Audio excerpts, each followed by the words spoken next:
Me preguntaron qué diferencia existe entre el desprendimiento vítreo y el glaucoma. No encontré la pregunta, pero te lo respondo por acá.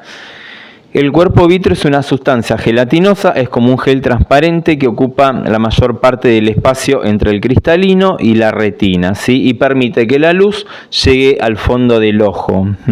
Está compuesto por agua, por colágeno, está controlado desde dos niveles cerebrales. Por un lado tiene una parte que corresponde al mesodermo nuevo, controlado por la médula cerebral, y otra parte de origen ectodérmico, controlado por la corteza visual acá en el lóbulo occipital, ¿sí? En el caso de este tejido no interviene la lateralidad cruzada, y en la fase de conflicto activo se va a producir una necrosis en la parte, digamos, mesodérmica nueva y una pérdida funcional en la parte, digamos, ectodérmica de este tejido. Y eso va a generar, digamos, una especie de interferencia en la transmisión de la luz. Eso va a generar una especie de enturbiamiento, va a generar como una especie de nubosidad, ¿sí? Y el conflicto biológico que está ligado al cuerpo vítreo es un miedo en la nuca, es un miedo al depredador, un miedo a que me están acechando sigilosamente por detrás.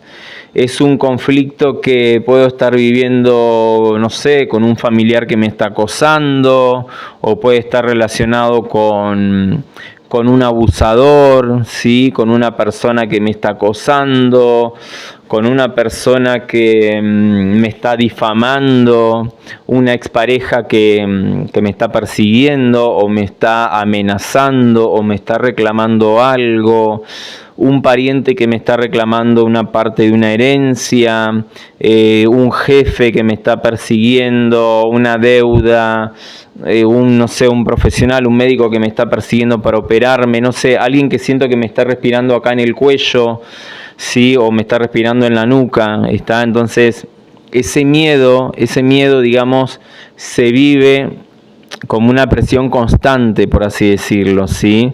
Por parte de esa persona, no sé, el jefe, ese acosador. Entonces, bueno, en términos biológicos, el sentido biológico de todo esto es generar esa especie de nubosidad o de enturbiamiento, ¿sí? Del cuerpo vítreo, y de esa forma podés difuminar, digamos, la vista para no ver al depredador, y vas a ver como una especie de, vas a ver como una mirada como por un tubo, ¿sí? Como esos caballos que tienen las anteojeras en los costados, ¿sí? Para que se puedan concentrar y solamente puedan, digamos, enfocarse, digamos, hacia adelante, o puedan enfocarse simbólicamente en la ruta de escape, ¿sí?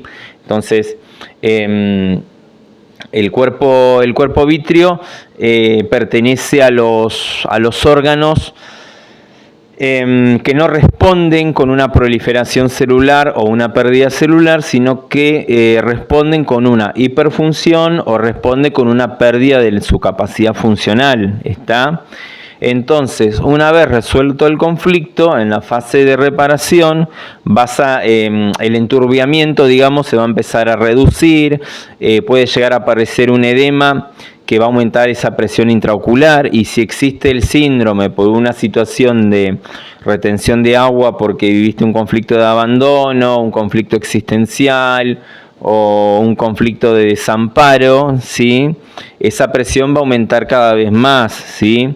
Entonces, ese proceso de curación, si se ve interrumpido o la persona va cayendo en rieles o tiene recaídas, el nervio óptico se puede llegar a dañar, ¿sí? Y el cuerpo vítreo se va a contraer y se va a separar de la retina, y eso va a producir el desprendimiento vítreo, Entonces, en esta etapa aparecen las llamadas moscas volantes. La persona ve como esas manchitas o esas sombras que están como proyectadas, o ve como hilos o como